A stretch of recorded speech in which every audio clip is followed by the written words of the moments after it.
Hello students, welcome.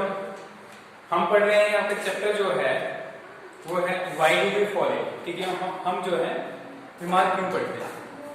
तो अभी तक जो हमने देखा, अभी तक हमने डिफरेंट जो है पहले देखा हेल्थ क्या चीज होती है, जिसमें हमने देखा कि अगर हम फिजिकली, मेंटली और सोशली जो है अगर नॉर्मल फील कर रहे हैं, ठीक है, तो उसको हम हेल्थ कंडीशन कहते हैं।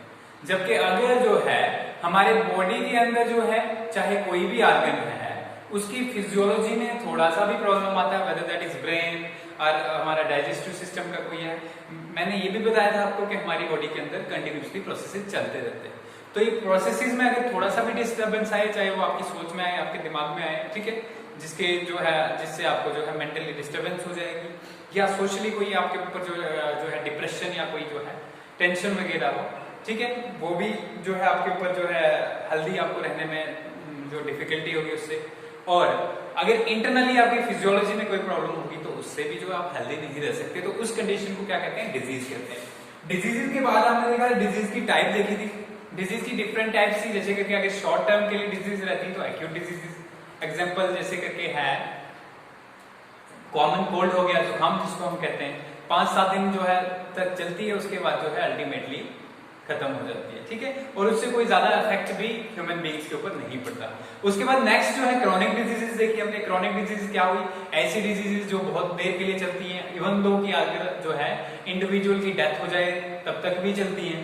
तो ऐसी डिजीजेस जो है उनको क्या कहते हैं? Chronic diseases. जैसे करके टीबी हो गया जिसको हम ट्यूबरक्लोसिस कहते हैं, ठीक है, या फिर टाइफाइड हो गया, बहुत सारी डिजीज, HIV एड्स हो गया।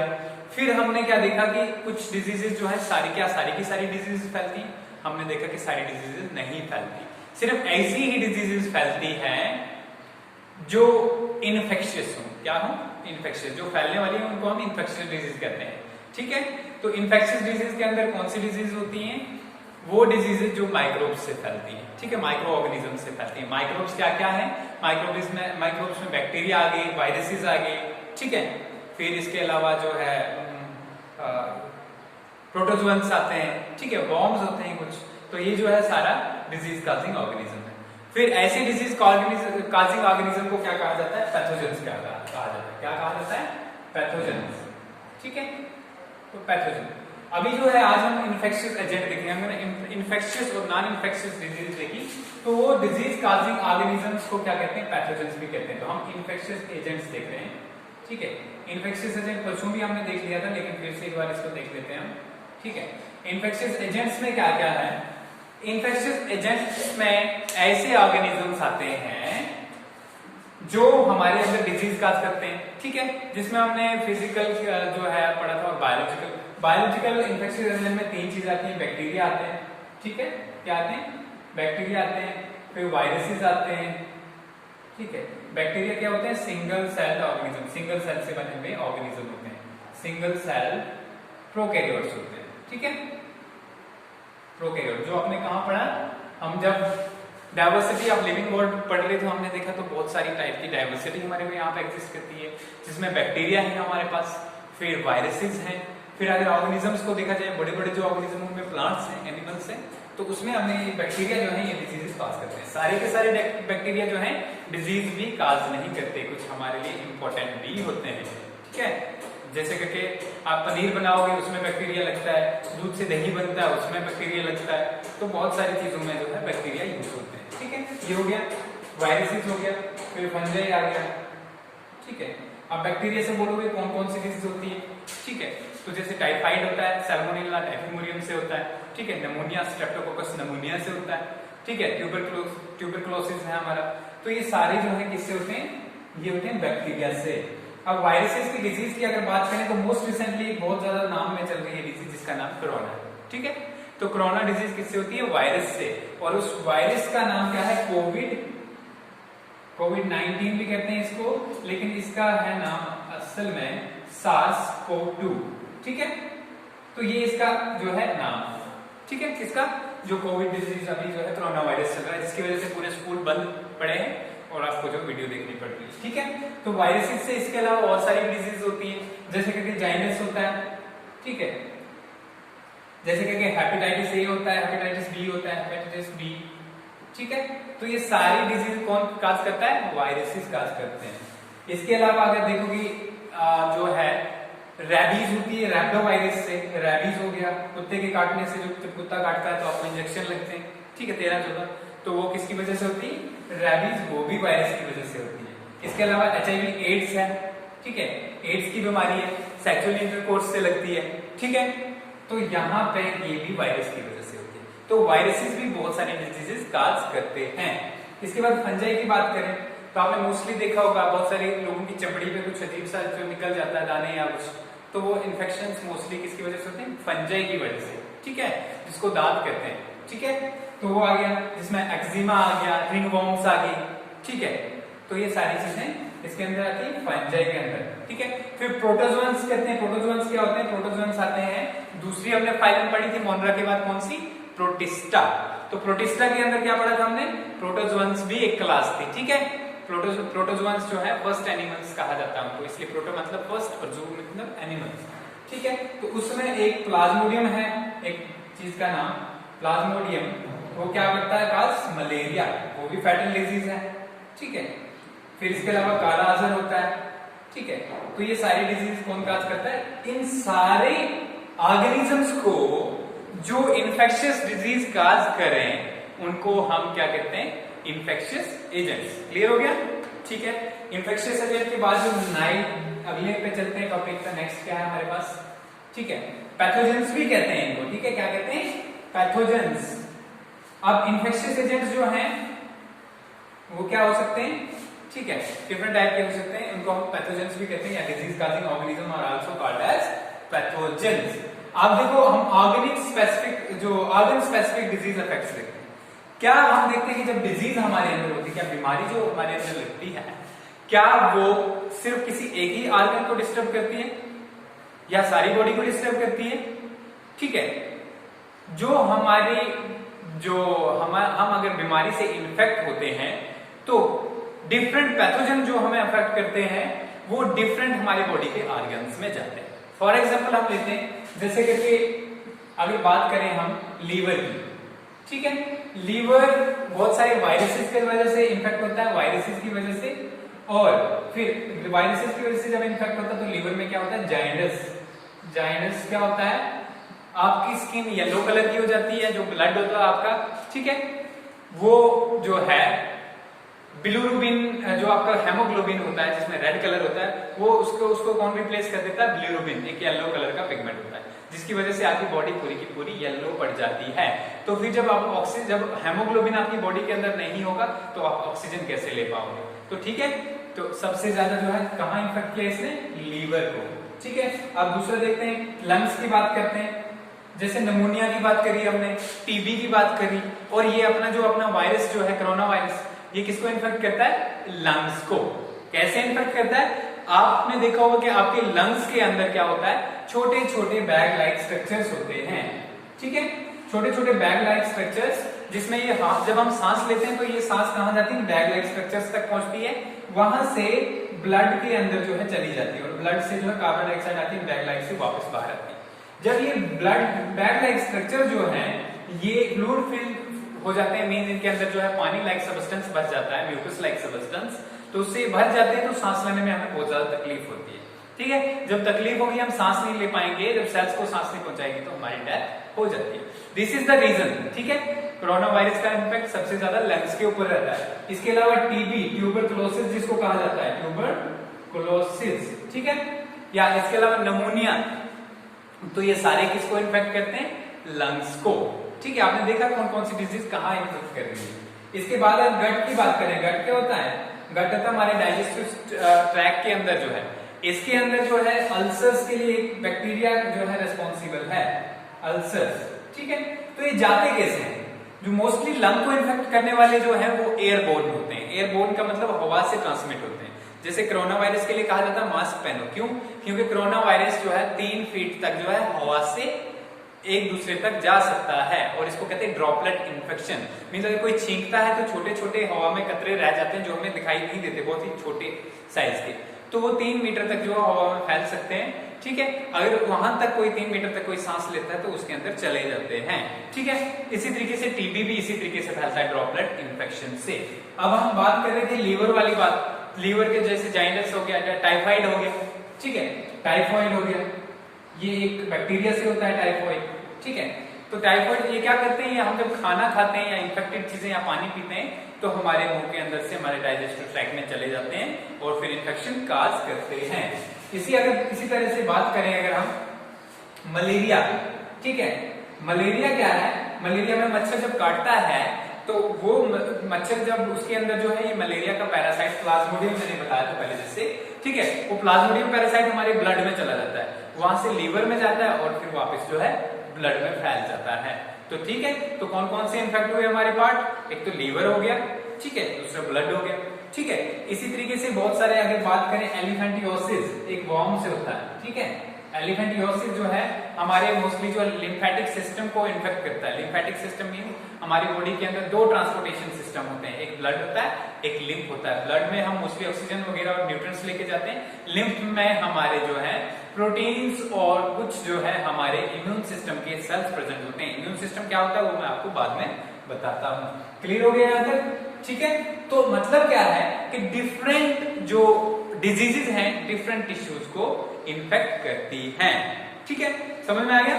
तो ये हो गया कौन कौन सी डिजीज कहां कहां इन्फेक्ट करती है। अगर इसी के साथ जो HIV एड्स की बात करें, HIV एड्स जो है सेक्सुअल, ठीक है, HIV एड्स जो है ये भी एक वायरस की वजह से होता है जिसका नाम है HIV, ह्यूमन इम्यूनोडेफिशिएंसी वायरस। और ये जो कैसे फैलता है, ये सेक्सुअल इंटरकोर्स से फैलता है।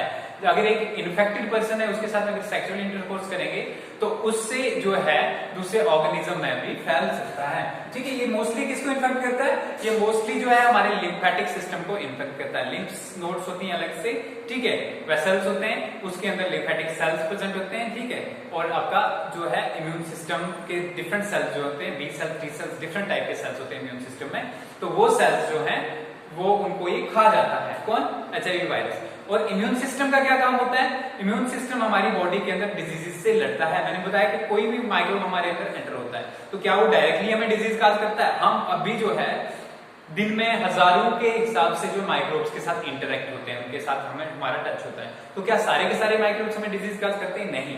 रीजन क्या है कि वो जैसे ही हमारे अंदर जाते हैं तो हमारे इम्यून सिस्टम वाले सेल्स उनको मार देते हैं या खा जाते हैं, ठीक है, या उनको उनकी ग्रोथ को रोक देते हैं, जिसकी वजह से वो हमारे अंदर डिजीज काज नहीं कर सकते। तो इम्यून सिस्टम को ही जब ये खा जाएगा तो आप सोच सकते हो कि जितनी सारी डिजीज काजिंग माइक्रोब्स हमारे बॉडी के अंदर एंटर होंगे वो सारे के सारे जो है हमारे अंदर डिजीजेस काज करेंगे। तो ये आ गया प्रोसेस इसका। अब देख लो हम क्या करते हैं। नेक्स्ट हमारे पास 2 इंपॉर्टेंट टॉपिक्स हैं, प्रिंसिपल्स ऑफ ट्रीटमेंट और प्रिंसिपल्स ऑफ प्रिवेंशन। कि ट्रीटमेंट हम कैसे करते हैं किसी डिजीज का। कोई भी डिजीज है उसको हम 2 तरीके से ट्रीटमेंट करते हैं। एक जो है उसके जो इफेक्ट है हमारे ऊपर उसको कम करने के लिए, दूसरा वो जो ऑर्गेनिज्म हमारे अंदर डिजीज काज कर रहा है उसको खत्म करने के लिए, ठीक है, समझ आ गया। तो जनरली देखते हो अगर गांव में किसी को बुखार होता है या किसी को, तो वो एक टेबलेट ले लेता है बुखार के और खा जाता है। एक्चुअली में उसको ये पता नहीं होता कि बुखार के पीछे कोई रीजन है, कोई माइक्रोब मेरी बॉडी में एंटर हुआ है, कुछ तो फिजियोलॉजिकल डिस्टर्बेंस है जिसकी वजह से मुझे बुखार आया है। बुखार क्यों आता है, बुखार जनरली इसलिए आता है क्योंकि जैसे हमारे अंदर कोई माइक्रोब एंटर होता है तो हमारा इम्यून सिस्टम, मैंने पहले बोला इम्यून सिस्टम में हमारे डिफरेंट टाइप के सेल्स होते हैं जो माइक्रोब्स के अगेंस्ट लड़ते हैं। तो जैसे ही हमारी बॉडी के अंदर जो है डिफरेंट माइक्रोब्स एंटर हो जाते हैं तो होता क्या है, हमारी इम्यून वाले सेल जो है बहुत सारे सेल्स प्रोड्यूस करते हैं और जिस ऑर्गन्स में वो माइक्रोब्स होंगे उधर भेज देते हैं। तो उधर क्या होता है, उस एरिया में एकदम से सूजन हो जाती है जिसको इन्फ्लेमेशन कहते हैं, और सूजन के साथ साथ जो है पूरी बॉडी में बुखार आना स्टार्ट हो जाता है, ठीक है। ये रीजन है बुखार के पीछे, ठीक है।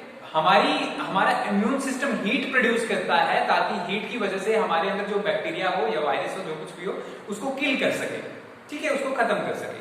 तो ये जो है, ठीक है, हम क्या करते हैं, हम मोस्टली जाके जो टेबलेट्स उठा लेते हैं और बुखार का या दर्द वाला टेबलेट ले लेते हैं और खा लेते हैं। तो इस वाले को क्या कहते हैं, इसको कहते हैं reduce effects of disease. Disease जो इफेक्ट हमारे ऊपर काज कर रही है, क्या काज कर रही है, ठीक है, बुखार काज कर रही है। निमोनिया हुआ किसी को तो उसको क्या हो रहा है, बुखार हो रहा है, सर दर्द हो रहा है, जुकाम हो रहा है, तो हम क्या करते हैं, बुखार की टेबलेट ले ली, जुकाम की टेबलेट ले ली और ये जो है उसको कंट्रोल करते हैं और रेस्ट लेते हैं ताकि हमें हमारी बॉडी की एनर्जी वेस्ट ना हो, ठीक है।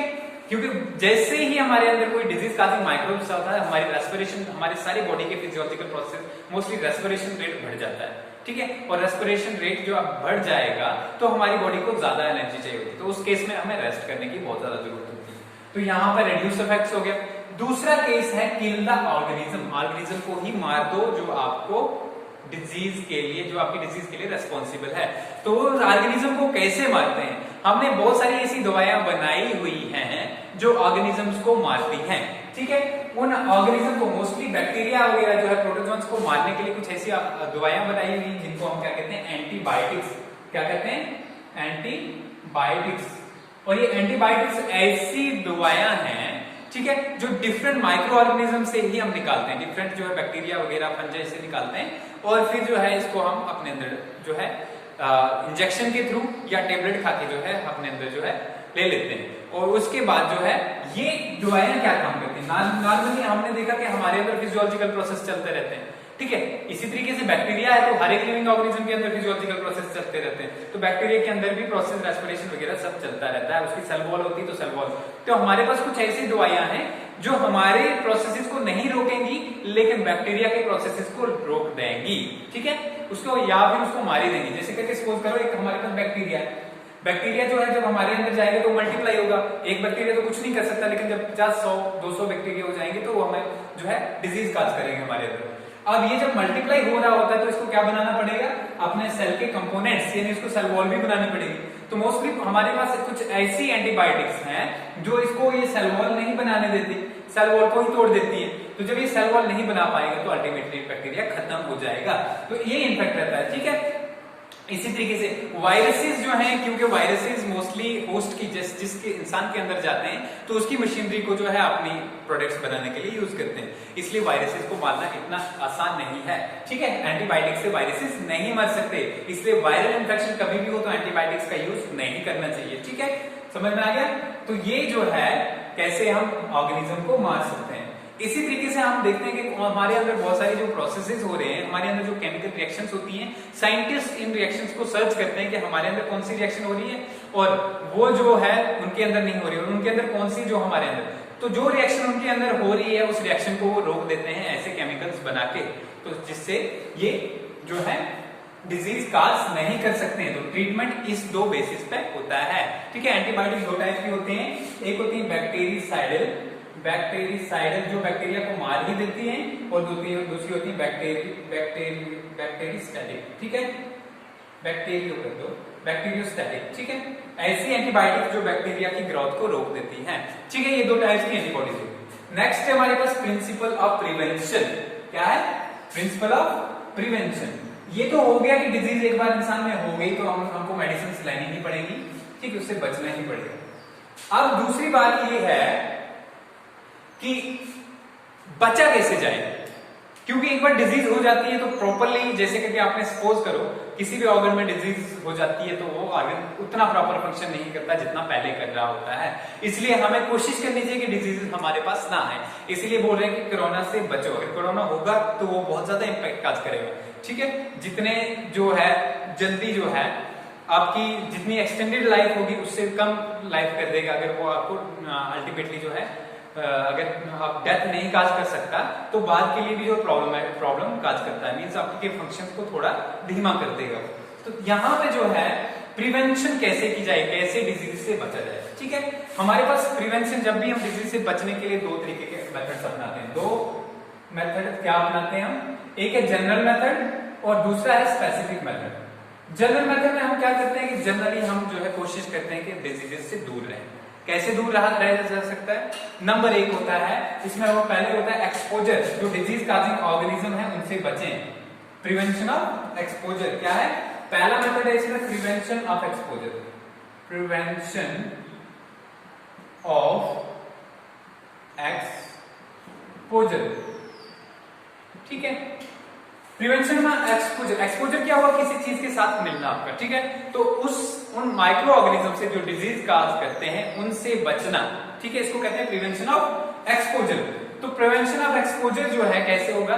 सपोज कीजिए अगर कोई जो है आपको पता है कि इस एयर में जो है वायरसेस हैं या कुछ है, तो आप कोशिश करोगे कि वो वायरसेस आपके अंदर ना जाए, ठीक है। तो इसके लिए क्या करोगे आप, मास्क पहनोगे, ज्यादा पब्लिक प्लेसेस पे ना जाओगे, ठीक है। जैसे कि कोरोना के लिए भी इंस्ट्रक्शंस है कि ज्यादा क्राउड नहीं बनाओ, क्योंकि एक इंसान से 3 मीटर तक जब वो फैल सकता है तो किसी को भी फैल सकता है, ठीक है। तो यहाँ पे जो है आपको क्या करना है कि उस इंसान से थोड़ा दूर रहो, ठीक है, या जो उस एरिया से थोड़ा दूर रहो जहां पे ये डिजीज के ऑर्गेनिज्म हैं, एक चीज होगी। दूसरा, कुछ डिजीजेज जो पानी से फैलती है, उन पानी से डिजीज से कैसे बचा जाए, हम जो है पानी को फिल्टर करके यूज कर सकते हैं, ठीक है, उन माइक्रोब्स को हटा सकते हैं, या जैसे कि क्लोरीन का ट्रीटमेंट देते हैं पानी में। जो आपका घर में पानी आता है म्युनिसिपलिटी वाला, तो उसमें क्लोरीनेटेड वाटर होता है, क्लोरीन मिला के भेजते हैं वो, ठीक है। तो क्यों, क्योंकि क्लोरीन जो है बैक्टीरिया को मार देती है, समझ आ गया। तो ये जो है कोशिश करनी चाहिए कि अगर पानी से कोई चीज या इन्फेक्टेड फूड नहीं खानी चाहिए, ठीक है, हेल्दी जो सफाई रखनी चाहिए। तो ये सारी चीजें हैं जनरली हम डिजीज से बच सकते हैं। दूसरा क्या है, अपनी इम्यूनिटी को बढ़ाना। ये इम्यूनिटी को बढ़ाना क्या, मैंने पहले बोला कि इम्यून सिस्टम एक ऐसा सिस्टम हमारी बॉडी के अंदर होता है जो कोई भी माइक्रोब हमारी बॉडी के अंदर जब एंटर करता है, डिजीज काजिंग माइक्रोब, तो उसको मार देता है, ठीक है।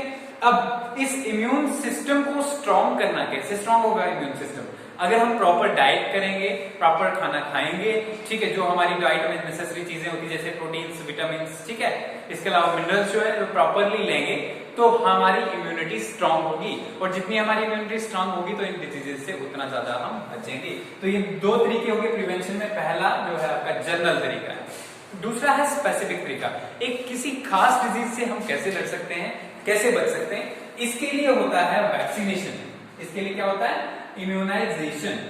अब ये इम्यूनाइजेशन में क्या है, देखिए जो हमारी बॉडी का इम्यून सिस्टम है, एक बार इसको ये डिजीज हो गई तो ये पहचान के रखता है कि कौन सा माइक्रोब मेरी बॉडी के अंदर आया था, ठीक है, और जब नेक्स्ट टाइम वो माइक्रोब आता है तो इम्यून सिस्टम बहुत सारे सेल्स प्रोड्यूस एकदम से करता है। पहली बार उसको पहचानने में टाइम लग जाता है, इसलिए वो स्लो प्रोसेस करता है। जबकि दूसरी बार अगर वही माइक्रोब हमारी बॉडी के अंदर एंटर हो जाए, वही पैथोजन हमारी बॉडी के अंदर एंटर हो जाए, तो क्या होता है, इम्यून सिस्टम एकदम से बहुत सारा रेस्पॉन्स प्रोड्यूस करता है, और उस रेस्पॉन्स की वजह से वो माइक्रोब्स खत्म हो जाते हैं, ठीक है, समझ आ गया। तो ये जो है इसी प्रोसेस को जो है, इस प्रोसेस को जो है एडवर्ड जेनर एक साइंटिस्ट था, एडवर्ड जेनर, ठीक है, इसने क्या काम किया, इसने जो है उस टाइम पे 100 साल पहले लगभग जो स्मॉल पॉक्स बहुत ज्यादा फैल गया, जैसे आज कोरोना बहुत ज्यादा फैला है, तो स्मॉल पॉक्स भी एक ऐसी डिजीज थी जिसमें बहुत बड़े बड़े छाले आपकी बॉडी में पड़ते थे, बहुत ज्यादा बुखार आते थे। It was caused by virus, वो भी वायरस से होता था। तो हुआ क्या, उसने जो है एक दूसरे वायरस कॉपॉक्स का जो है इंजेक्शन देना शुरू किया लोगों को। तो उसने ये देखा कि लोगों उनमें जिनमें उन्होंने कॉपॉक्स का इंजेक्शन दिया था तो उनमें स्मॉल पॉक्स नहीं हुआ। तो उसके पीछे रीजन ये था कि कॉपॉक्स और स्मॉल पॉक्स एक जैसे ही क्या थे, वायरसेस थे, और कॉपॉक्स जो था इंसानों को इन्फेक्ट नहीं कर सकता था, ठीक है, मार नहीं सकता था। तो इसलिए जो है इसी इम्यूनाइजेशन जो इसी बेस्ड है, क्या है कि हम क्या करते हैं, आपने देखा होगा बचपन में छोटे बच्चों को बहुत ज्यादा इंजेक्शन लगाते हैं, मंथली, फिर जो है बाय मंथली, फिर जो है हाफ ईयरली बेसिस पे, और 5 साल तक इंजेक्शन लगते रहते हैं। वो क्या होता है, वो इम्यूनाइजेशन होता है। उन बच्चों को इम्यूनिटी बूस्ट, हम क्या करते हैं, किसी ऑर्गेनिज्म को लेते हैं, जैसे वायरस, बैक्टीरिया लिया, उसको डेड करके जो है हम बॉडी में डाल देते हैं। तो हमारी बॉडी इम्यून सिस्टम, क्योंकि वो डेड हमें इन्फेक्ट तो नहीं करेगा, मारेगा तो नहीं, इसलिए लेकिन हमारी बॉडी उसके अगेंस्ट जो है रेस्पॉन्स प्रोड्यूस कर लेगी, हमारा इम्यून सिस्टम, तो वो रिकॉग्नाइज कर लेगा उसको। तो जनरली होगा क्या, जनरली होगा ये कि जो इम्यून सिस्टम है हमारा, वो उसको जैसे ही पहचान लेगा, तो पहचानने के बाद जो है जब भी नेक्स्ट टाइम जब सचमुच का ऑर्गेनिज्म हमारी बॉडी के अंदर जो है रियल लाइव ऑर्गेनिज्म जो है डिजीज काजिंग हमारी बॉडी के अंदर एंटर होगा, तो ये जो है हमारा इम्यून सिस्टम उसको डेड कर देगा, ठीक है। तो इम्यून सिस्टम, इससे हमने बहुत सारी जो डिजीजेस जैसे स्मॉल पॉक्स वाली डिजीज थी, ठीक है, इसके अलावा जो है हमने पोलियो वाली डिजीज थी, ठीक है, तो ये सारी डिजीज को खत्म कर दिया, ठीक है, हेपेटाइटिस वाली डिजीज थी, तो ये सारी डिजीज को इम्यूनाइजेशन से हमने खत्म कर लिया। इसलिए छोटे बच्चों को जब वो 5 साल तक के होते हैं उनको इंजेक्शन लगवाने बहुत ज्यादा जरूरी होते हैं, ताकि बाद में उनमें डिजीजेस ना हो, ठीक है, समझ में आ गया। तो ये प्रिवेंशन के थे, ये जनरल के लिए थे। जनरल के लिए क्या था, या तो हम क्या करें, उस डिजीज काजिंग ऑर्गेनिज्म से बचें, ठीक है, हम घरों में बैठ नहीं सकते 24 घंटे, ठीक है, इसलिए हम ये कोशिश कर सकते हैं कि अपनी इम्यूनिटी को बूस्ट करें। अगर जितनी ज्यादा आपके प्रॉपर खाना खाओगे, प्रॉपर तरीके से रेस्ट लोगे, प्रॉपर तरीके से जो आपके न्यूट्रिएंट्स होंगे उस खाने में, तो आपकी इम्यूनिटी अल्टीमेटली स्ट्रांग होगी, तो कोई डिजीज काजिंग ऑर्गेनिज्म आपको इतनी जल्दी इन्फेक्ट नहीं कर सकता है। ठीक है, समझ में आ गया? ये हो गया। आप देखते हैं स्पेसिफिक के अंदर ही ये आ गया। स्पेसिफिक के अंदर क्या करते हैं हम? इम्यूनाइजेशन। ठीक है, वैक्सीनेशन मोस्टली किया जाता है। जो बच्चों को हम इंजेक्शन देते हैं तो उसको क्या कहते हैं? वैक्सीनेशन। ठीक है, इसी के साथ आपका चैप्टर खत्म होता है। थोड़ा सा हम जो है 2 मिनट में इसको रिवाइज कर लेते हैं। है क्या चैप्टर के अंदर हमने देखा कि हम बीमार क्यों पड़ते हैं। हमने देखा कि 2 रीजंस होते हैं बीमार करने के। एक इंस्टेंट काज होता है, ठीक है, इंस्टेंट काज मींस तभी दस्ती रीजन होता है, वो होता है एक माइक्रोब हमारी बॉडी के अंदर एंटर कर जाता है और हम बीमार पड़ जाते हैं। एक दूसरा काज होता है हम प्रॉपर न्यूट्रिशन नहीं लेते और हमारी इम्यूनिटी कमजोर होती है, इसकी वजह से जो है हम बीमार पड़ जाते हैं। ये हो गया। अब हमने डिजीज देखी 2 टाइप की, एक्यूट डिजीज और क्रॉनिक डिजीज। फिर इसके अलावा देखी हमने कम्युनिकेबल और नॉन कम्युनिकेबल डिजीज। ठीक है, इसके अलावा हमने देखा कि जो है पैथोजेंस जो है कितने टाइप के होते हैं। ठीक है, इन्फेक्शियस एजेंट्स जिनको कहा जाता है। ठीक है, कम्युनिकेबल और नॉन कम्युनिकेबल, इन्फेक्शियस और नॉन इन्फेक्शियस डिजीज एक ही चीज है। ठीक है, ये हो गया। उसके बाद जो है फैलती कैसे है, क्या है? सभी ऑर्गन्स को इन्फेक्ट करती है बॉडी के, एक डिजीज नहीं, किसी प्रॉपर ऑर्गन को, कोई सारी ऑर्गन्स को जो है इन्फेक्ट करती है। ठीक है, ये हो गया। इसके बाद जो है हमने देखा प्रिंसिपल्स ऑफ ट्रीटमेंट। ट्रीटमेंट के लिए क्या करेंगे? पहला जो है या तो रिड्यूस करेंगे हम, जो सिम्टम्स दिख रहे हैं हमारी बॉडी में उसको, उसके लिए दवाई खाएंगे, या तो फिर उस ऑर्गेनिज्म को मारने के लिए दवाई खाएंगे। मारने के लिए हम एंटीबायोटिक्स का यूज करते हैं। ठीक है, इसके अलावा वायरल डिजीज के लिए हम एंटीवायरल ड्रग्स का यूज करते हैं। ठीक है, जो वायरस को मारने में यूज करते हैं। फिर प्रिवेंशन में हम बचे कैसे? 2 तरीके से बच सकते हैं। जनरल में हम तो या तो उस माइक्रोब से बचेंगे, हम उस ज्यादा क्राउडेड प्लेस पे नहीं जाएंगे तो एयरबोर्न डिजीज नहीं फैलेंगे, गंदा पानी नहीं पिएंगे तो वाटरबोर्न डिजीज नहीं फैलेंगे। और दूसरा है इम्यूनिटी को स्ट्रांग करेंगे। इम्यूनिटी को स्ट्रांग कैसे करेंगे? खाना खा के। तीसरा है इम्यूनाइजेशन। इम्यूनाइजेशन में वैक्सीन देते हो, बच्चों को इंजेक्शन देते हो, जहां पे उनको जो है एक फॉल्स ऑर्गेनिज्म से, जो बिल्कुल डिजीज काजिंग ऑर्गेनिज्म का जैसा ही होता है, उससे आप क्या करते हो? इंजेक्ट करते हो उसको, और नेचुरली उनके अंदर जो इम्यूनिटी डेवलप हो जाती है। हमारे इम्यून सिस्टम जो है उसमें क्षमता बन जाती है कि जब भी कोई नेक्स्ट ऑर्गेनिज्म हमें इन्फेक्ट करेगा तो हम उसको हरा देंगे। ठीक है, ओके।